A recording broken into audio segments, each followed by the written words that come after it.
ইব্রাহিম মেহমান কেন বিদায় করলা? ইব্রাহিম আলাইহিস সালাম বলেন, ইয়া আল্লাহ, তোমার বিসমিল্লাহ না মানার কারণে আমি মেহমান আমার দরজা থেকে তাড়ায় দিয়েছি। আল্লাহ ডাক দিলেন, ইব্রাহিম, এই বৃদ্ধকাল পর্যন্ত আমার ওই বান্দাকে তুমি খাবার দিয়েছো না আমি খাবার দিয়েছি? আসতে হয়ে গেল না? জোরে বলেন। এই বান্দা বৃদ্ধকাল পর্যন্ত একবার আমি আল্লাহকে আল্লাহ বলে মানে নাই। বলো, ইব্রাহিম, তুমি খাওয়াইছো না আমি খাওয়াইছি? হযরত ইব্রাহিম বলেন, হে রব, তার বৃদ্ধকাল পর্যন্ত আপনি তাকে খাওয়াইছেন, আমি তারে খাওয়াই নেই। তার পানিও আপনি দিয়েছেন, নিঃশ্বাসও আপনি দিয়েছেন, তার রিজিক আপনি বরাদ্দ করেছেন। হে রব, আল্লাহ, আমি তারে খাওয়াই নাই, আপনি তারে খাওয়াইছেন। আল্লাহ বলেন, এত বছর আমি তোরে খাওয়াইতে পারলাম আর তুমি একটা বেলা তোরে খাওয়াইতে পারলা না। চিৎকার করে যারা বলেন না মারহাবা।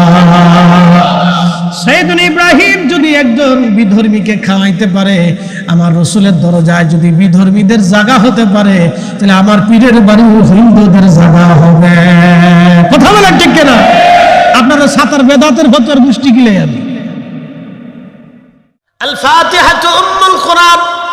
সূরা ফাতিহা হলো কোরআনের মা।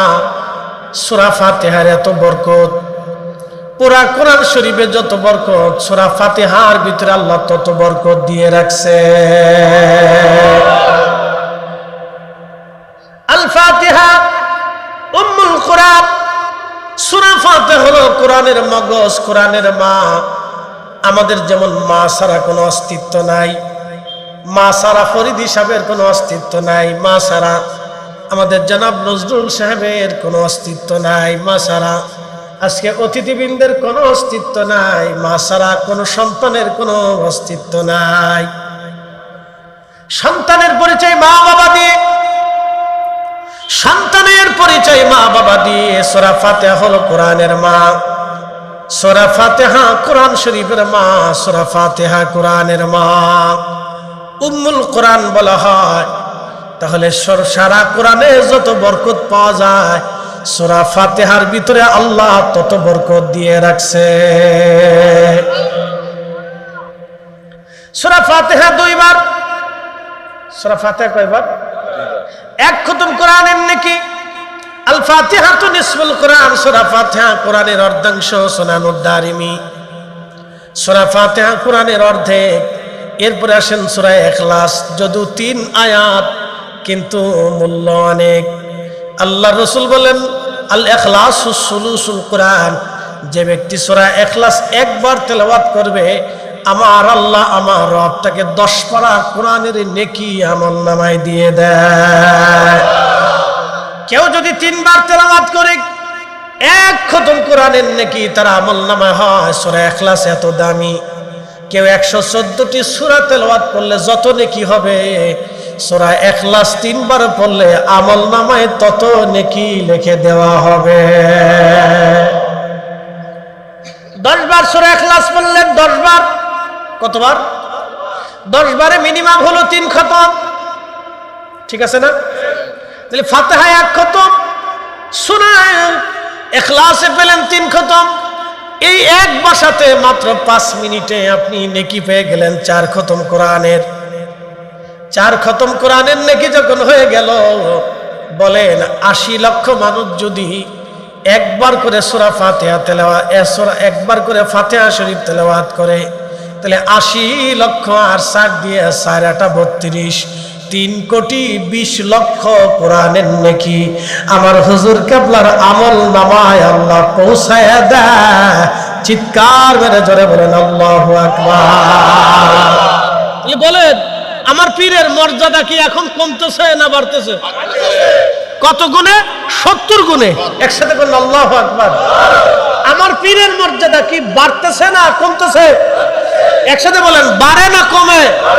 বাড়ে, কমে না, বাড়তেছে। বলেন, 80 লক্ষ মানুষ যদি, 80 লক্ষ হুজুরের মুরিদ যদি প্রত্যেক দিন একবারও ফাতিহা শরীফ পড়ে, তাহলে প্রত্যেক ফাতিহাতে 4 খতমের কোরআনের নেকি 4 8 32, একেবারে মিনিমাম 3,20,00,000 কোরআনের খতমের নেকি আমার হুজুর কেবলার আমলনামায় মিনিমাম প্রত্যেক দিন আল্লাহ পৌঁছাই দিতেছে মুরিদের কারণে। কারণ হুজুর মুরিদকে এটা শিক্ষা দিয়ে গেছে। কথা বলেন ঠিক না বেটা? খালি তো বেদাত চোখে দেখে আমার ভাইরা, কিন্তু ইবাদতটা চোখে দেখলো না। কি কথা ঠিক আছে কিনা? আপনার ভাইরা শুধু বেদাত চোখে দেখছে, কিন্তু ইবাদতটা চোখে দেখে নাই। চশমার ভিতরে গন্ডগোল আছে। চশমা কালা হলে দুনিয়া কালা দেখা যায়, চশমা লাল হইলে দুনিয়া লাল দেখা যায়, চশমা সুন্দর হইলে দুনিয়া সুন্দর দেখা যায়। তো ওনার চশমা হয়েছে বেদাতের চশমা, এই জন্য যেদিকেই তাকায় শুধু বেদাতই চোখে দেখে। পরিসংখ্যান দিচ্ছি। তাহলে এখন আপনারা বলেন ফাতিহা কি চলবে না বন্ধ হবে? না, আস্তে হয়ে গেল না, জোরে বলেন চলবে না বন্ধ হবে? আরে আমরা মানুষ যে কদিনে হই, বদরে 313 জন ছিল। মুসলমানদের বিজয় হয়েছে না পরাজয় হয়েছে? সংখ্যা দিয়ে মুসলমানের বিজয় কোনোদিন হয় না, সংখ্যা দিয়ে বিজয় হয় নাই। বিজয় হয়েছে ইমানের জোর এবং আল্লাহর সাহায্য দিয়া। কথা বলেন ঠিক কিনা? ইমানি জোর এবং আল্লাহর সাহায্য দিয়ে বিজয় হয়েছে। হুজুর কেবলার প্রাথমিক সময়ে যখন মুরিদ ছিল না, তখন কিন্তু দরবারের প্রোগ্রাম চলতো। যখন হুজুর কেবলার এই লালমনিরহাটে, সারা লালমনিরহাটে 100 মুরিদ ছিল, তখন 101 ডাক তাবারক করে জাকেররা মাহফিল করছে। এখন বাহির করলে লক্ষাধিক মুরিদ লালমনিরহাটে খুঁজে পাওয়া যাবে, কিন্তু 101 ডাকের তাবারক আপনারা করতে পারতেছেন না। কারণ বলে ব্যর্থতা আছে। এটা ইমানি জোর। কি কথা কন না কেন? নজরুল ভাইয়ের ইমানি জোর থাকলে করিম ভাইয়ের ইমানি জোর নাই, করিম ভাইটা থাকলে এই মকবুল ভাইটা নাই, মকবুল ভাই না থাকলে আব্দুল্লাহটা নাই। কি কথা কন না কেন? আপনারা ভাবতেছেন যে মাহফিল দিলে বোঝে আমাদের নেকি শেষ হয়ে গেল, পয়সা শেষ হয়ে গেল। না, হুজুর কেন আপনাদেরকে মাহফিলে বসাইয়া কিছু নিয়ামত শিখাই দিয়ে গেছে, এমন কিছু শিক্ষা দিয়ে গেছে যেগুলি করলে আপনি দুনিয়াতে সুখী হবেন, কবরে সুখী হবেন, মরণে সুখী হবেন, হাসরে সুখী হবেন। আপনার সুখ দুনিয়াতে ঘুমায়ে ঘুমায় সুখী হবেন। শোনেন, মানুষের হাজার হাজার কোটি টাকা আছে কিন্তু সুখ নাই। আছে না ভাই? এরকম বহু আছে বাংলাদেশে, হাজারে হাজারে হাজারে হাজারে আছে, সুখ নাই। সুখটা আল্লাহর জিকির থেকে আসে। এই জন্য আপনাদেরকে জিকিরের সবক দিত, জিকিরের তালিম হুজুর কেবলা দিতে। প্রিয় উপস্থিতি, লালমনিরহাটবাসী খুব মনোযোগের সাথে শুনে যাবেন। দূরে যারা আছেন, বাহিরে যারা আছেন, তারা ভিতরে চলে আসবেন। কথাগুলি শুনে যান। এটাকে বলা হয় সদকায়ে জারিয়া। আল্লাহর নবী বলেন, প্রশ্ন রাখতে পারেন ফরিদি হুজুর, সদকায়ে জারিয়া আমি ইবাদত করলে, ফাতিহা পড়লে হুজুর কেবলা কেন পাবে? ঠিক আছে না? আজকে মাহফিল যারা দিলেন, যারা টাকা দিলেন, যারা সহযোগিতা করলেন, এই মাহফিলে ফাতিহা শরীফ পড়া হয়েছে, নফল নামাজ হয়েছে, মাগরিবের নামাজ হয়েছে, এশার নামাজ হয়েছে, মাহফিল হচ্ছে, জিকির চলতেছে, কোরআন হাদিসের আলোচনা চলতেছে, দোয়া হবে। 1 টাকা দিয়েও যে ব্যক্তি শরীক হয়েছে, সমপরিমাণ নেকি আল্লাহ তার আমলনামায় দিয়ে দিবে। একবার জোরে বলা যাবে কি মারহাবা? কোন ব্যক্তি যদি নেক কাজের জন্য সাহায্য করে, একজন ব্যক্তি বেনামাজি, আপনি তাকে বুঝায় বুঝায় মসজিদে নিয়ে গেলেন, তার নামাজ হোক বা না হোক, আপনার আমলনামায় আল্লাহ কবুল নামাজের নেকি লিখে দেবে। আরেকটু বুঝাই, মাহে রমজানে আপনাদের দেশে মসজিদে মসজিদে ইফতারির ব্যবস্থা আছে কিনা? নাই। অনেক মসজিদে আছে, যে এলাকার এই যদি ধরেন 30 ঘর থাকে বা ওই মহল্লাতে 100 ঘর থাকে, তাহলে কে ইফতারি দিবেন, প্রথম রোজায়, দ্বিতীয় রোজায়, তৃতীয় রোজায়, সবাই হিসাব করে এইভাবে ইফতার দেয়। একদিনে 2 জনের ভাগে পড়ে, 3 জনের ভাগে পড়ে, আবার একজনও একাও নেয়। সামর্থ্যবানরা তারা একাই দেয় যে আমি মসজিদে 15 রোজাতে আমি একাই ইফতার দেব। এটা একটা ভালো সিস্টেম, কিন্তু রসুলের জামানায় এই সিস্টেম ছিল না, নবীর জামানায় এই সিস্টেম ছিল না। আমাদের দেশে অনেকে বলে মিলাদ বেদাত, বলে কেন? নবীর জামানায় ছিল না।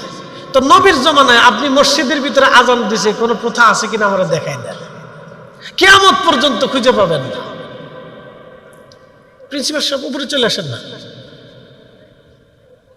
কিয়ামত পর্যন্ত আপনি খুঁজে পাবেন না। কিয়ামত পর্যন্ত আপনি পাবেন না। আমি গেলাম তায়েফে, একটা মসজিদ আছে মসজিদে আলী। মসজিদে আলীর পাশে একটা মিনারা আছে, মিনারাতে 1400 বছর ধরে আজান আছে। হযরত আলী মসজিদ নির্মাণ করেছিলেন, মসজিদের পাশে একটা মিনারা বানিয়েছিলেন, মিনারা।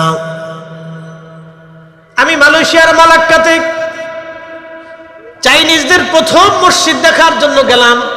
চাইনিজ মুসলমানদের প্রথম মসজিদ মালয়েশিয়ান চাইনিজ, অর্থাৎ মালয় চাইনিজদের প্রথম মসজিদ শত শত বছর আগে বানানো।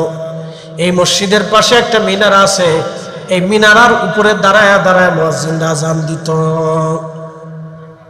আমি মালদ্বীপে গেলাম।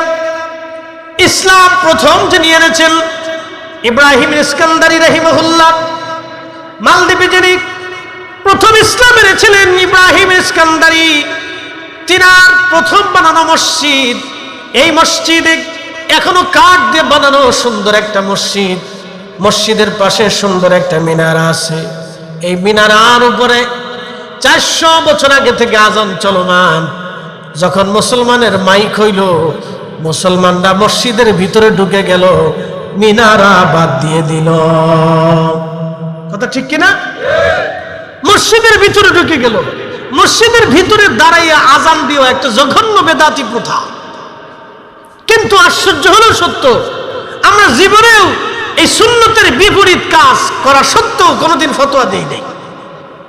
যত ফতোয়া মিলাদের উপরে আসছে, এত ফতোয়ার অর্ধেক ফতোয়া যদি এর উপরে থাকতো, তাহলে অন্তত সেই সুন্নত এখনো চালু থাকতো।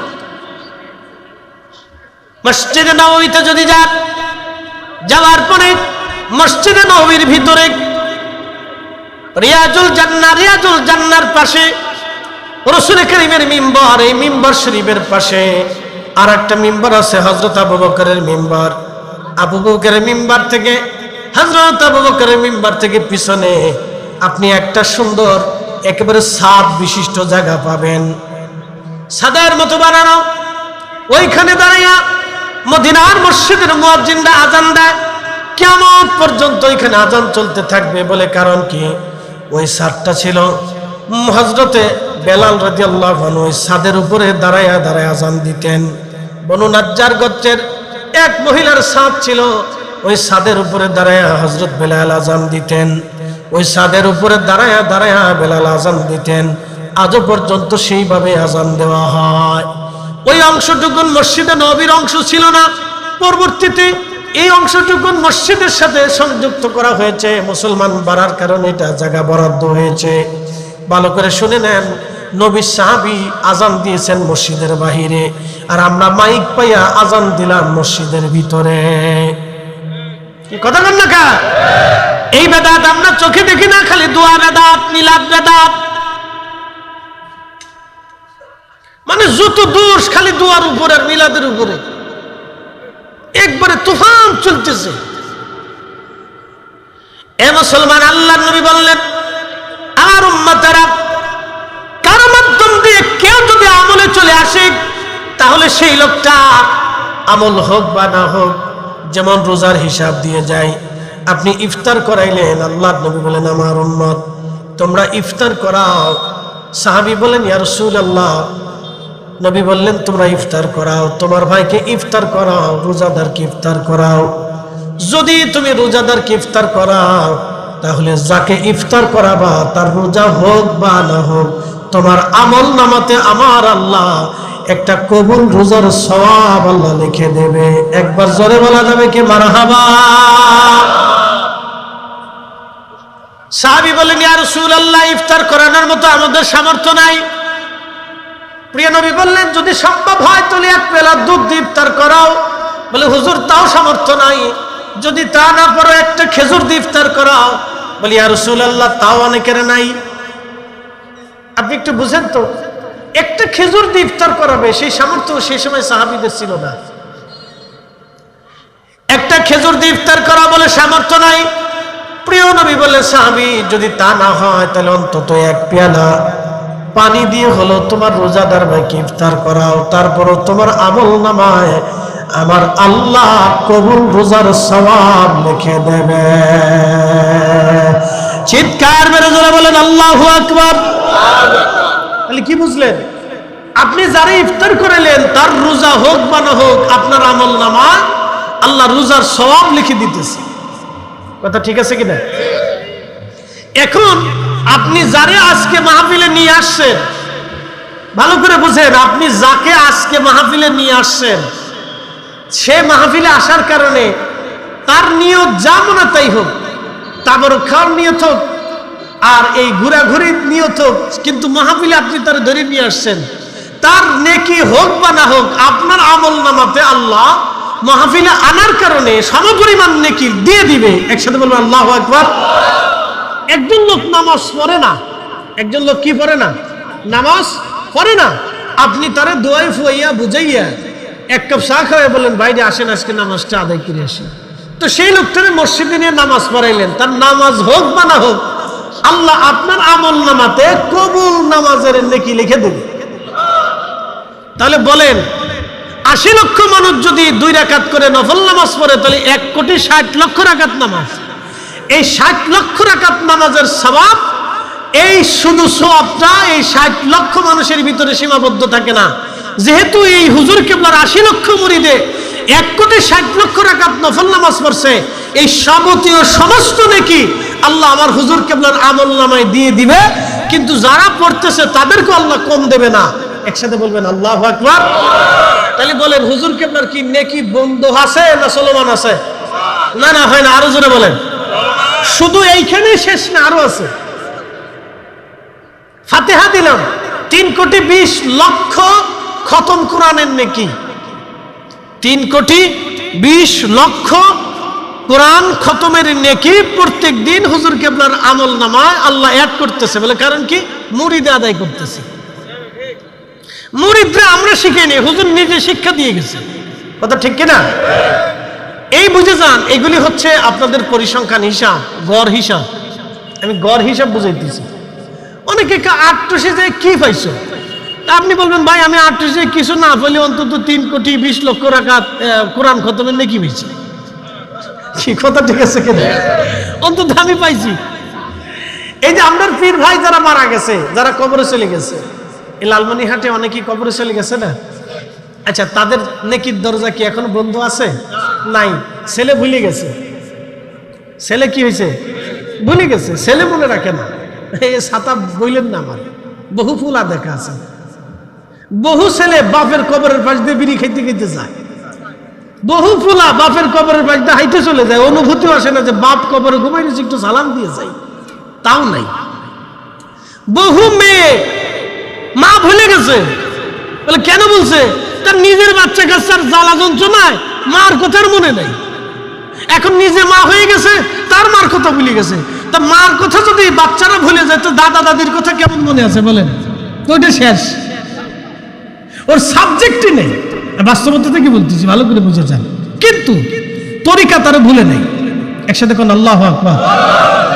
তরিকা তারে, কথা কোন না, তরিকা তারে না, সিলসিলা তাকে ভুলে নাই। সিলসিলা তাকে ভুলে নাই, সিলসিলা তাকে মনে রাখছে। প্রত্যেক মাহফিলে, প্রত্যেক নফল নামাজে হুজুর বাধ্যতামূলক শিক্ষা দিয়ে দিলেন, আল্লাহ এই 2 রাকাত নফল নামাজের সওয়াব তুমি আমাদের পীর ভাই পীর বোন যারা কবরে গেছে তাদের কবরে তুমি দয়া করে পৌঁছায় দাও। যত পীর ভাই পীর বোন সারা দুনিয়াতে কবরে চলে গেল, প্রত্যেক দিন ৮০ লক্ষ মানুষ যদি এই ফাতিহা শরীফ পড়ে, তাহলে ৩,২০,০০,০০০ খতম কোরআনের সওয়াব প্রত্যেক জাকের ভাই বোনদের কবরে আল্লাহ তরিকার খেদমতের জন্য পাঠায়া দেয়। একটা জবান বন্ধ থাকবে না, চিৎকার মেরে বলেন আল্লাহু আকবার। তাহলে আপনারা খুশি না বেজার? ৮ গেছেন মনে হয় অনেক লজ হয়েছে না? কেউ যদি কে ৮ কি পাইছো, আপনি কিছু না বলেও ৩,২০,০০,০০০ কোরআন খতমের সওয়াব পাইছি। আর মরে গেলে আরো কিছু পাবো, কারণ আমি কবরে থাকবো, তরিকা কবরে থাকবে না। কি কথা ঠিক আছে না? বলে হুজুর কেমনে থাকবে না? আরেকটু বুঝাই। এই পিছনে একটু ভলেন্টিয়ার দেন, বাচ্চা কাচ্চাদেরকে একটু সরাই দিয়ে, ওরা বুঝে না। আমার দিকে তাকান। বাংলাদেশের বয়স কত? 53-54 ধরে। আচ্ছা 53-54 বছর ধরে কি শাহজালাল ইয়ামিনীর জিয়ারত কি বন্ধ আছে না চলমান আছে? আচ্ছা, তার আগে কি ছিল? পাকিস্তান পিরিয়ডে শাহজালাল ইয়ামিনী মুজাহিদের জিয়ারত কি চলমান ছিল না বন্ধ ছিল? আচ্ছা, তার আগে কি ছিল? ব্রিটিশ 200 বছর। বলেন 200 বছরে কি শাহজালাল ইয়ামিনীর জিয়ারত চলমান ছিল না বন্ধ ছিল? আচ্ছা, তার আগে কি ছিল? নবাবী আমলে কি শাহজালাল ইয়ামিনীর জিয়ারত বন্ধ ছিল না চলমান ছিল? তার আগে কি ছিল?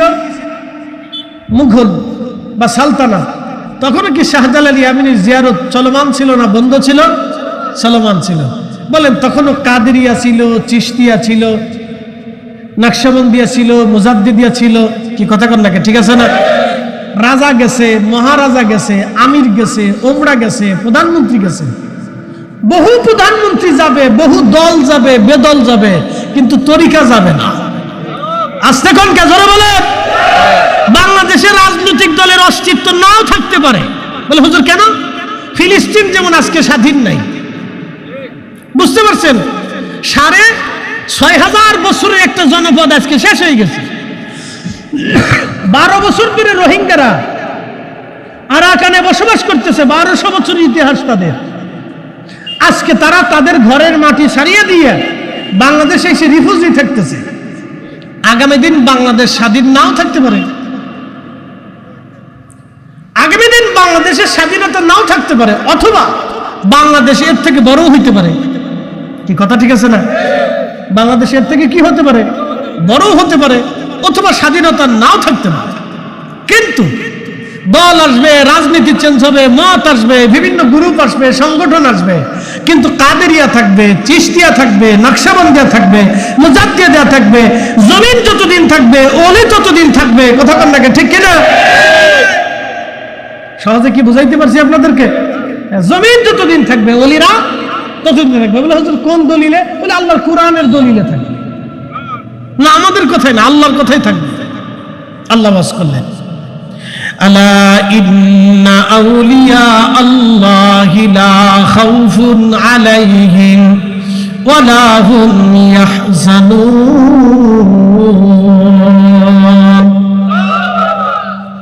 আল্লাহ আলা শব্দ দিয়ে বললেন সাবধান, ইন্না আউলিয়া আল্লাহ, আমার ওলি যারা, আমার বন্ধু যারা, আমার মেহবুব যারা, লা খাউফ, তাদের কোনো ভয় নাই, ওয়ালা হুম ইয়াহজানুন, তাদের কোনো চিন্তা নাই, তাদের কোনো চিন্তা নাই। এরপরে আল্লাহ বললেন আল্লাযীনা আমানু, যারা ঈমান এনেছে, ওয়া কানু ইয়াত্তাকুন, এবং ঈমান অনুযায়ী যারা মুত্তাকি হয়েছে, হালালকে হালাল বেছে চলেছে, হারামকে হারাম বেছে চলেছে, আল্লাহর দেওয়া যতগুলি বিধান ছিল নিয়ম অনুযায়ী মেনে চলেছে, আমার রসুলের দেওয়া যত সুন্নাহ আদর্শ ছিল বাস্তবায়ন করেছে।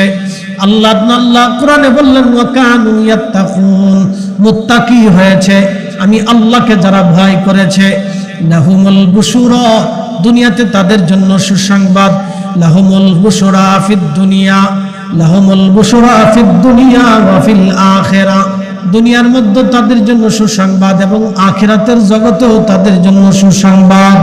একবার চিৎকার মেরে জোরে বলেন না মারহাবা। তাহলে কোরআন কি স্থায়ী না অস্থায়ী? জোরে বলেন, কোরআন কি শেষ না শুরু? 1400 বছর আগে শুরু হয়েছে, এটা কখনো শেষ হবে না, কিয়ামত পর্যন্ত বিধান চলমান থাকবে। তার অর্থ হলো কিয়ামত পর্যন্ত আল্লাহ জমিনে ওলি জিন্দা করে রাখবে। কথা বলেন ঠিক কিনা?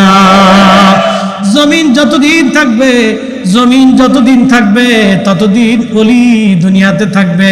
আল্লাহ রাসূল বলেন আমার উম্মতেরা, কিয়ামত তত সময় হবে না, আসমান তখনও ভেঙে যাবে না, জমিন তখনও ভেঙে যাবে না, যত সময় তামাম দুনিয়ার ভিতরে সারা দিন পরে একজন আল্লাহর বান্দা।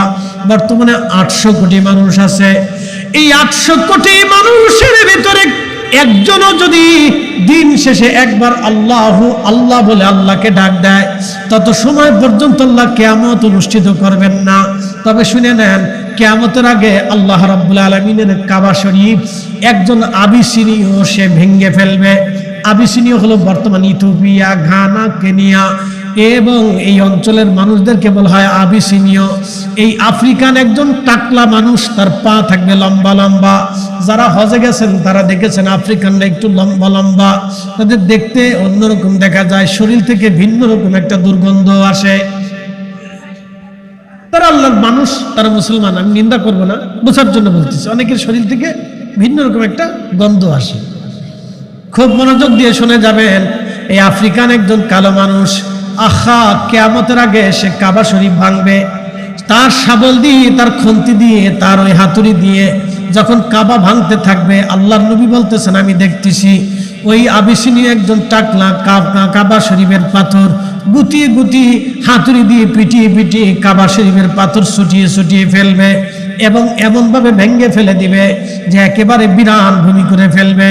আল্লাহর নবী বললেন সেই সময় তাকে বাধা দেওয়ার মতো কোনো মুসলমান দুনিয়াতে জিন্দা থাকবে না। ওই সময় আল্লাহ ইসরাফিল আলাইহিস সালামকে বলল, ইসরাফিল এবার তুমি তোমার বাঁশি বাজাও।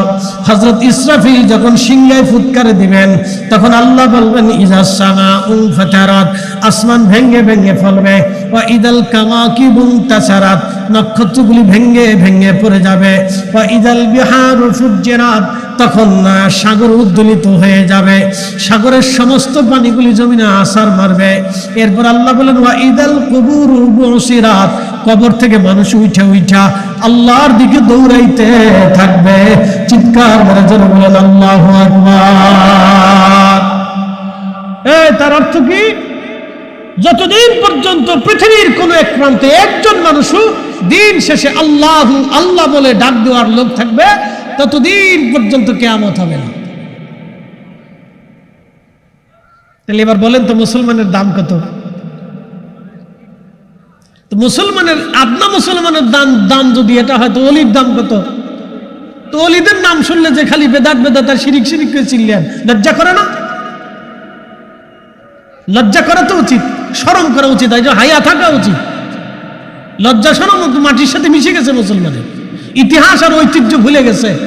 ও জানে না এই পৃথিবীর এই ভূখণ্ডের মানুষদেরকে কালেমার শিক্ষা দিয়েছে ওলিরা। আরে শোনেন, 800 বছর ধরে মুসলমানরা শাসন করছে। কারা? 800 বছর রাজা বাদশারা শাসন করেছে। আপনি আমাকে ইতিহাস থেকে দেখান তো কোন রাজা নারী লোভী ছিল না, আমাকে দেখান। দেখান আমাকে কোন রাজা নারী লোভী ছিল না, কোন রাজা ক্ষমতা লোভী ছিল না, কোন রাজা এদেশে আল্লাহর হুকুমত কায়েম করছে, আমাকে দেখান। হ্যাঁ, দেখান আমাকে, ইতিহাস থেকে দেখান। তো এত লক্ষ মানুষকে কালেমার দিশা কারা দিল? এই দিন প্রতিষ্ঠিত কারা করলো? মাদ্রাসা প্রতিষ্ঠিত কারা করলো? কালেমা প্রতিষ্ঠিত কারা করলো? জিকির প্রতিষ্ঠিত কারা করলো? সালাত প্রতিষ্ঠিত কারা করলো? রোজা প্রতিষ্ঠিত কারা করলো? যাকাত মানুষকে কারা শিক্ষা দিল? রাজা বাদশারা শিখাইছে? না না না, এ খাজা বাবা আজমিরি শিখিয়েছে, দাতাগঞ্জ বাগ শিখিয়েছে, কমরউদ্দিন রুমি শিখিয়েছে, কুতুবউদ্দিন কাকি শিখিয়েছে, নিজামউদ্দিন আউলিয়া শিখিয়েছে, শাহ আব্দুল হক মুহাদ্দিস দেলভি শিখিয়েছে, মুজাদ্দিদ আল ফিসানি শিখিয়েছে, বাকিরুল্লাহ শিখিয়েছে, আলী মাহমুদি তুসি শিখিয়েছে, শাহ আব্দুর রহিম মুহাদ্দিস দেলভি শিখিয়েছে, নূর মুহাম্মদ নিজামপুরি শিখিয়েছে, ফাতিহ আলী রসুলি নুমা শিখিয়েছে। বড় বড় ওলিরা এই জমিনে আল্লাহর দ্বীন ও কালেমা মুসলমানদেরকে শিখিয়েছে। কথা বলুন ঠিক না বেটে? আপনি এসে সুন্দর কালেমা দেখে ভাব দেখাচ্ছেন বড় বেদাত। ইস, বুজুর্গ আলাইহিস সালাম পেটের ভিতরে বোমা মারলে পায়খানা ছাড়ার কিচ্ছু নেই।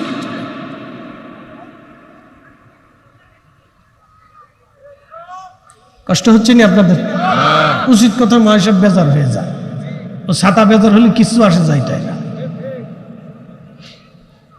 ভালো করে শুনে যাবেন, ওলিরা এই জমিনে যেইভাবে দ্বীনের খেদমত করেছে, আমরা তাম পৃথিবীর মুসলমানরা তা পারি নাই। এই কথা বল না কেন? পারছি? পারি নাই। তাম দুনিয়ার মুসলমান আমরা পারি নাই। আহা, তারা যেইভাবে এই জমিনের খেদমত করে গেছে, এই কালেমার খেদমত করে গেছে। প্রিয় উপস্থিতি হাজির, ভালো করে শুনে যাবেন, পৃথিবীর যে প্রান্তে আল্লাহ ওলি পাঠিয়েছেন সে প্রান্তে কালেমা চলে গেল, যে প্রান্তে ওলি গেল সে প্রান্তে কালেমা গেল, যে প্রান্তে ওলি গেল সে প্রান্তে কালেমা চলে গেল। ওলি যেখানে গেছে কালেমা সেখানে গেছে। একসাথে বলবেন না মারহাবা।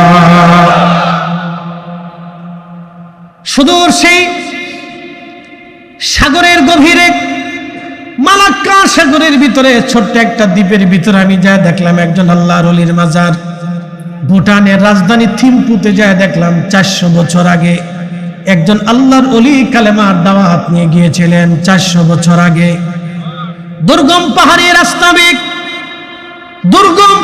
রাস্তা বেয়ে আল্লাহর ওলিরা কালেমার দাওয়াত নিয়ে গেলেন। আহা, সেই মালাক্কা সাগরের ভিতরে হুজুর মহিউদ্দিন আব্দুল কাদের জিলানীর সন্তান হযরত সুলতানুল আরিফিন শেখ ইসমাইল বাগদাদি আল হাসানি আল হুসাইনি ছোট্ট একটা দ্বীপের ভিতরে এখনো ঘুমিয়ে আছেন। তার মাজার জিয়ারত করে এসেছি। সেখানে তিনি কালেমা নিয়েছেন। শুধু সেইখান না, ইন্দোনেশিয়া, ব্রুনাই থেকে শুরু করে ফিলিপাইন্স, মালয়েশিয়ার বিরাট একটা দ্বীপপুঞ্জ এলাকা, ইন্দো প্যাসিফিক অঞ্চলগুলিতে তিনি কালেমার দাওয়াত ছড়িয়ে দিয়েছেন। সুদূর আমেরিকা থেকে ইউরোপ, আফ্রিকার গহীন জঙ্গল পর্যন্ত ওলিরা কালেমার দাওয়াত পৌঁছিয়ে দিয়েছেন। আফ্রিকার গহীন জঙ্গল পর্যন্ত ওলিরা কালেমার দাওয়াত পৌঁছিয়ে দিয়েছেন।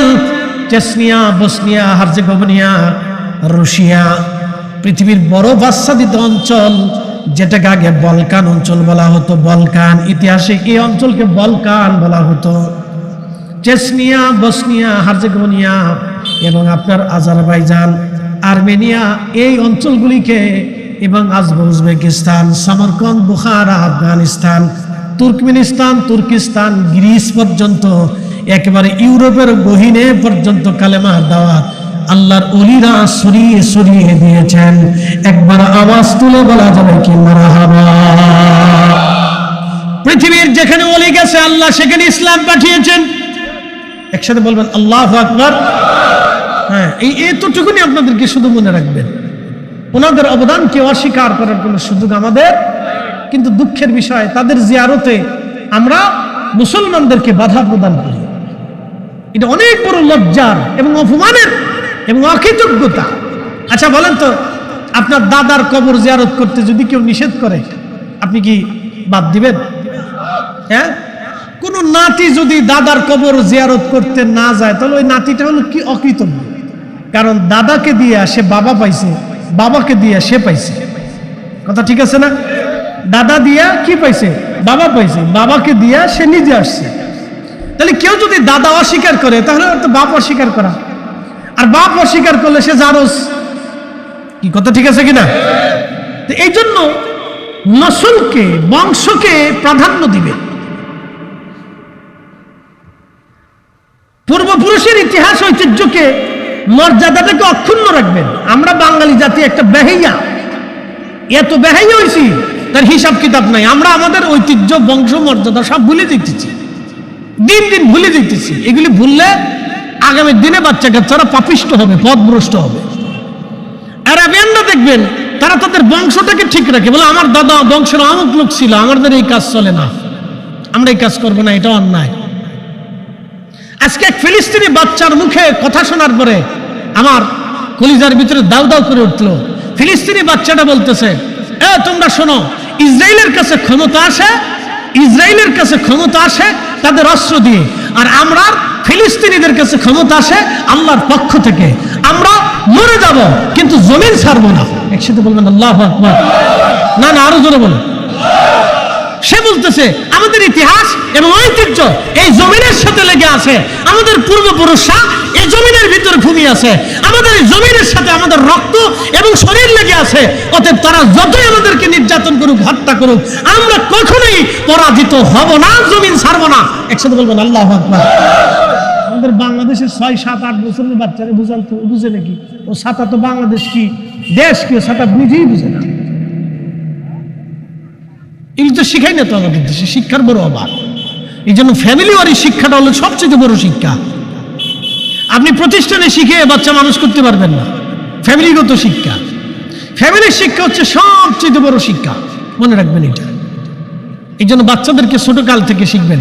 বাচ্চারা মার থেকে শিখে, বাচ্চারা বাবার থেকে শিখে। যদি মা বাবার থেকে না শিখতো তাহলে আমাদের দেশের বড় বড় অফিসার, হায়ার এডুকেটেড পারসন বিদেশ থেকে পড়ে আসে, হার্ভার্ড, অক্সফোর্ড ইউনিভার্সিটি থেকে পড়ে এসে তারপরে চুরি করে। কি কথা কর না কেন? ঠিক আসতে কর কেন? ডরা ডরা বলতেছেন। ওয়াজ তো আমি করতেছি, আপনি তো আর করতেছেন না। ঘুষ খায়, দুর্নীতি করে। কি কথা কন না কেন? তার অর্থ কি? পারিবারিক শিক্ষা নাই তো, পারিবারিক শিক্ষা নাই তো। হার্ভার্ড ইউনিভার্সিটি থেকে পড়ে আসলে কি হবে বলেন? কি হবে? অক্সফোর্ড ইউনিভার্সিটি থেকে একটা ছেলে ডক্টর ডিগ্রি করে এসে আমার দেশে কি হবে যদি গরিব মানুষের উপকার না হয়? এই কথা বুঝাইতে পারি না মনে হয়।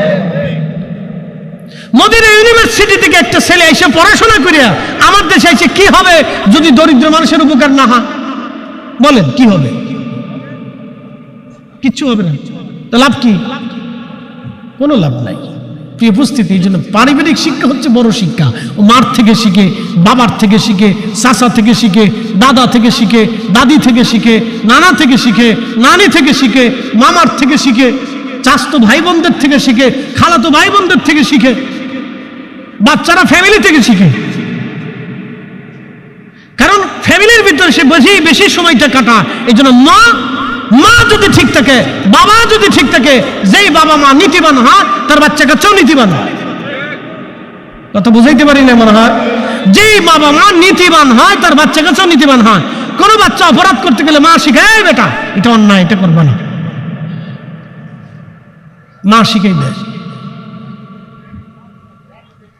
হুজুর গৌসে পাক রাহমাতুল্লাহ আলাইহি তিনি ইরান থেকে ইরাকের উদ্দেশ্যে বাগদাদে লেখাপড়া করতে যাচ্ছেন। তখনকার দিনে বাগদাদ ছিল ইসলামিক শিক্ষার মূল কেন্দ্রবিন্দু। বাগদাদে রওনা দিছেন। প্রতিমধ্যে ডাকাত দলেরা ধরছে, তো সবার কাছ থেকে মাল লুট করছে। তো ওনার কাছে এসে জিজ্ঞেস করে নাম কি? বলতেছে আমার নাম মহিউদ্দিন আব্দুল কাদের। তোমার কাছে কিছু আসেনি বেটা? বলে হ্যাঁ আছে। কি আছে? বলে 40টা স্বর্ণের দিরহাম আছে। একসাথে বলবেন না মারহাবা? বলে কোন জায়গা আছে? মা আমার বগলের আস্তিনের নিচে, এখানে মা সেলাই করে দিছে কাপড়ের সাথে যাতে হারিয়ে না যায়। তো খুলে দেখে ডাকাতের সর্দার সত্যি 40টা স্বর্ণের দিরহাম আছে। জিজ্ঞেস করলো বেটা তুমি তো আমাকে অস্বীকার করলেও পারতা, কিন্তু তুমি জানো যে আমি তোমার এই সম্পদ ডাকাতি করে নিয়ে যাব, তারপরে সত্য কেন বললা? বলতেছে মা বলেছে মিথ্যা বলা যাবে না। একসাথে বলবেন না মারহাবা? কে বলেছে? না না আরো জোরে বলেন, কে বলেছে? মা বলেছে মিথ্যা বলা যাবে না। এই জন্য আমি মহিউদ্দিন আব্দুল কাদের মিথ্যা বলবো না, মা শিখিয়েছে। মা কে জানেন? মা ছিল হুসেইনি, হযরত হুসেইন রাদিয়াল্লাহু আনহুর রক্ত। বাবা কে ছিল জানেন? হাসানি, হযরত হাসান রাদিয়াল্লাহু আনহুর রক্ত।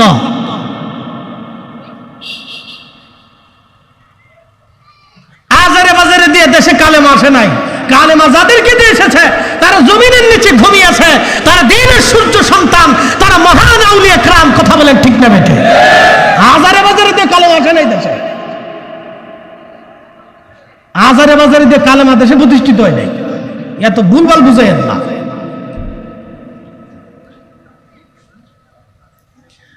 শুনে যাবেন, ডাকাত সর্দার তখনই বলে ফেললো বেটারে তুমি আজকে আমাকে সত্য বলেছ, তোমার মা এত সুন্দর শিক্ষা তোমাকে দিয়েছে, আর আমরা ডাকাতি করে মানুষ খুন করে মানুষের অর্থ চুরি করে নিয়ে যাই। আজকে থেকে ছেলে আমার তোমার হাতে তওবা করলাম, আর কোনোদিন আমরা মানুষের হক নষ্ট করব না, চুরি ডাকাতি করব না, আমরা তওবা করে ভালো হয়ে গেলাম। আল্লাহুম্মা সাল্লি আলা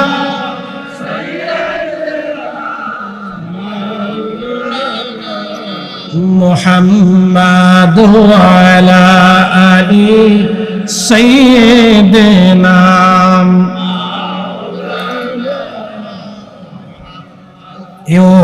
আল্লাহর বাংলাদেশ, শহীদ গাজীর বাংলাদেশ, রহম করো আল্লাহ, রহম করো আল্লাহ।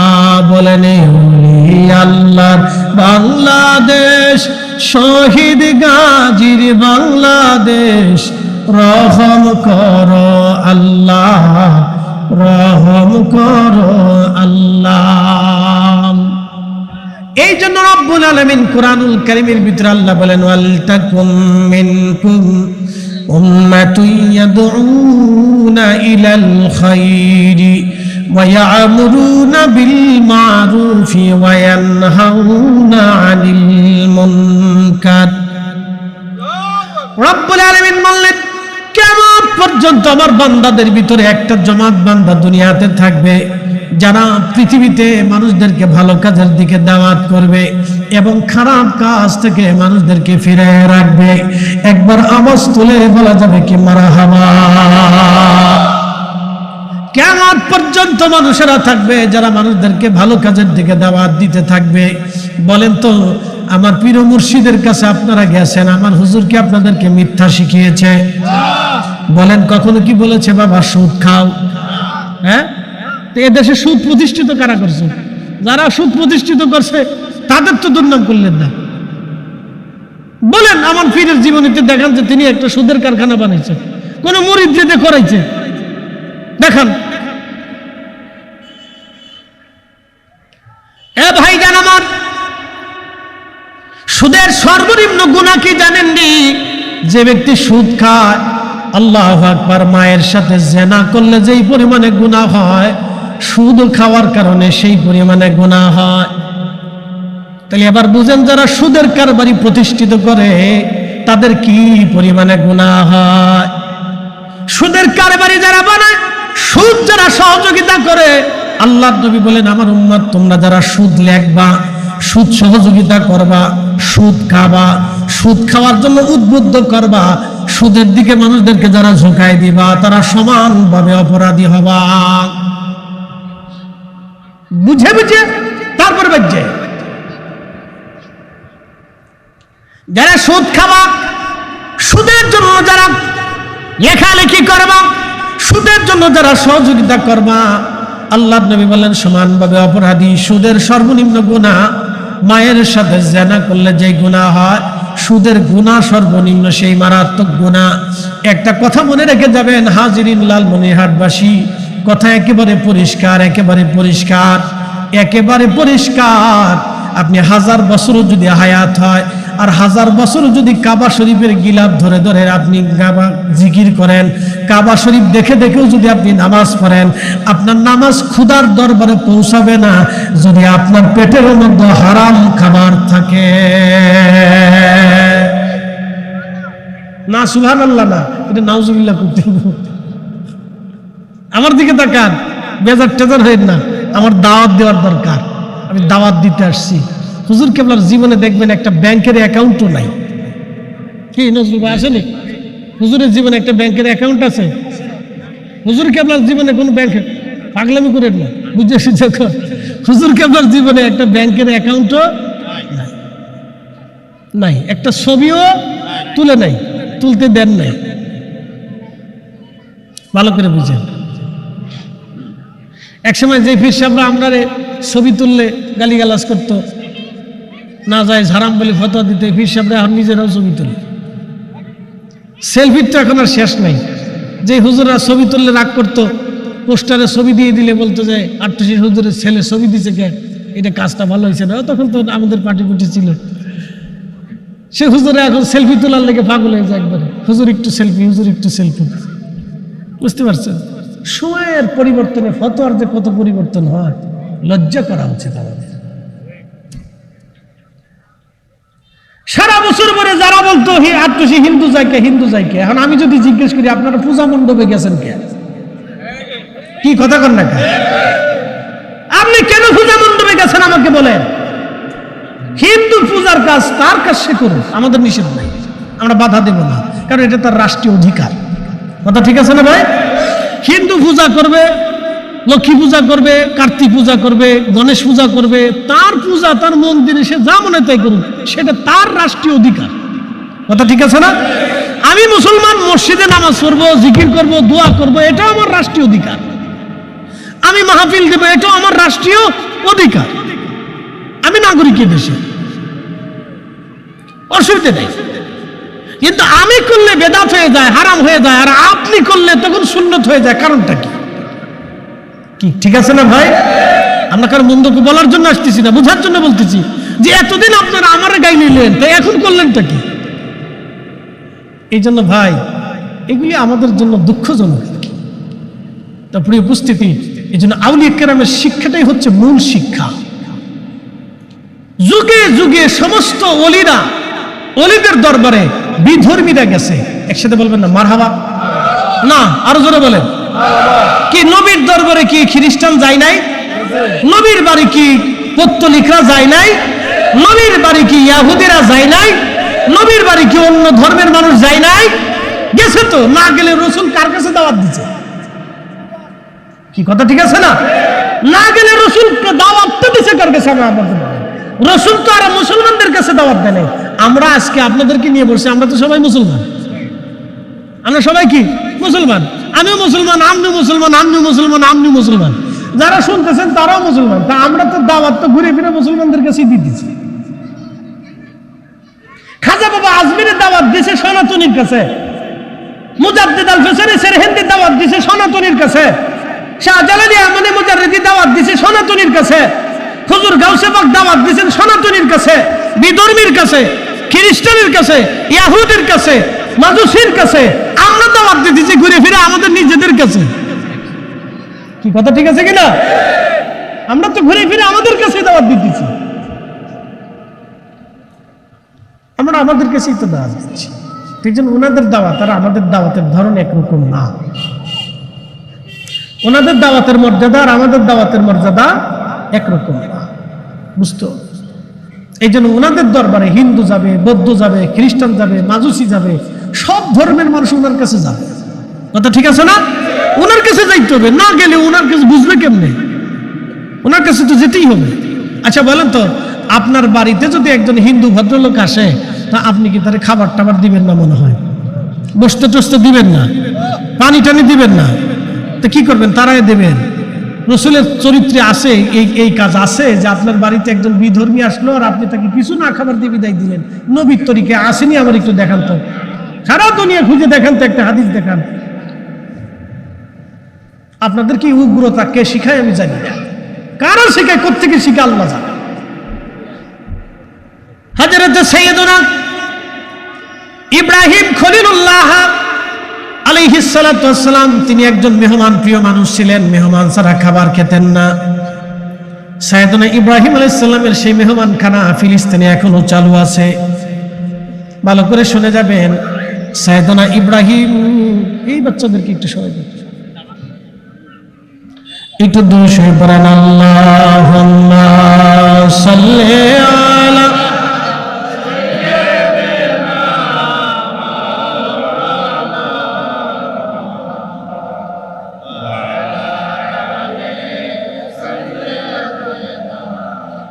মাওলানা মুহাম্মদ, আল্লাহুম্মা সাল্লি আলা মাওলানা মুহাম্মদ ওয়া আলা আলি সাইয়্যিদিনা। কোন পাগল আসলো? খুব মনোযোগ দিবেন। সাইয়্যিদুনা হযরত ইব্রাহিম আলাইহিস সালাতু ওয়াস সালাম মেহমানখানা চালু করলেন, মেহমান খাওয়াচ্ছেন। প্রত্যেকদিন যখন মেহমান খাওয়ান, সন্ধ্যাবেলা তিনি মেহমানের জন্য বসে থাকেন, কখন মেহমান আসবে। এমন নবী ছিলেন, তিনি রাস্তার পাশে দাঁড়িয়ে থাকতেন, একজন মেহমান ডেকে নিয়ে তারপরে তিনি ইফতার করতেন। মেহমান ডেকে নিয়ে ইফতার করতেন। তাহলে তাদের আদর্শ কত সুন্দর ছিল দেখেন। আমরা কিন্তু ইব্রাহিম আলাইহিস সালামের মিল্লাত, মুসলিমদের জাতির পিতা ইব্রাহিম, সাইয়্যিদুনা ইব্রাহিম আলাইহিস সালাম, মিল্লাতা আবিকুম ইব্রাহিম হুয়া সাম্মাকুমুল মুসলিমিন।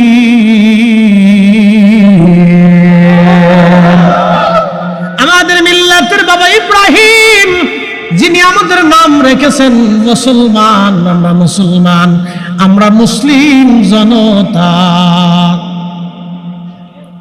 বুঝেন নাই? আমার দিকে তাকান, স্টেজে তাকাইতে হবে না, আমার দিকে তাকাবেন।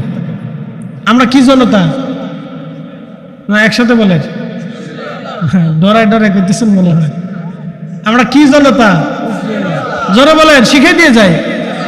কোরআন অনুযায়ী আমরা কি জনতা? মুসলিম জনতা। হুয়া সাম্মাকুমুল মুসলিমিন, আমরা মুসলিম জনতা। আল্লাহ আমাদেরকে নাম রেখেছেন মুসলমান, আমরা মুসলিম জনতা। ভালো করে শুনে যান। তো ইব্রাহিম আলাইহিস সালাতু ওয়াস সালাম মেহমানের জন্য বসে আছেন। একদিন আসে না, মেহমান পান না।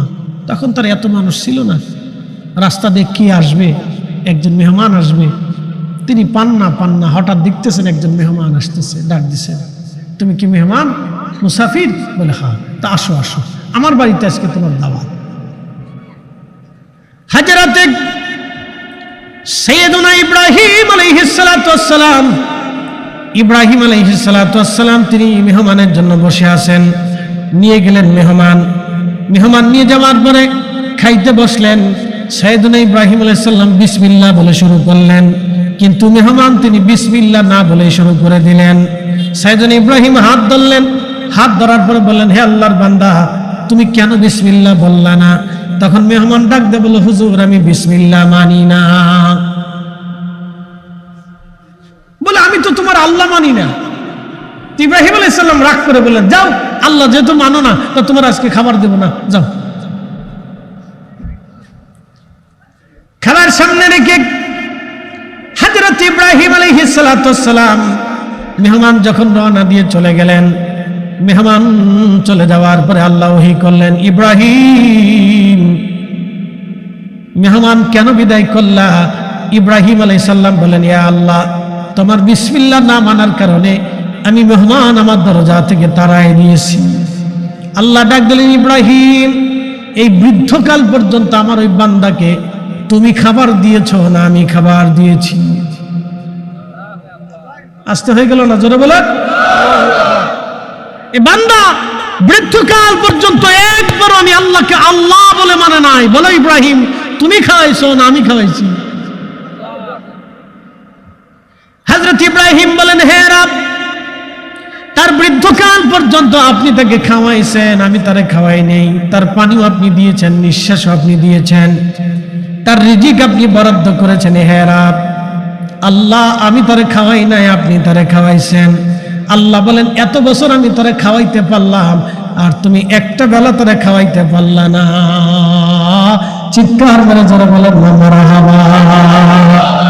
সাইয়্যিদুনা ইব্রাহিম যদি একজন বিধর্মীকে খাওয়াইতে পারে, আমার রাসূলের দরজায় যদি বিধর্মীদের জায়গা হতে পারে, তাহলে আমার পীরের বাড়ি হিন্দুদের জায়গা হবে। কথা বলেন ঠিক কিনা? আপনারা সাতার বেদাতের ফতোয়ার গোষ্ঠী গিলে আমি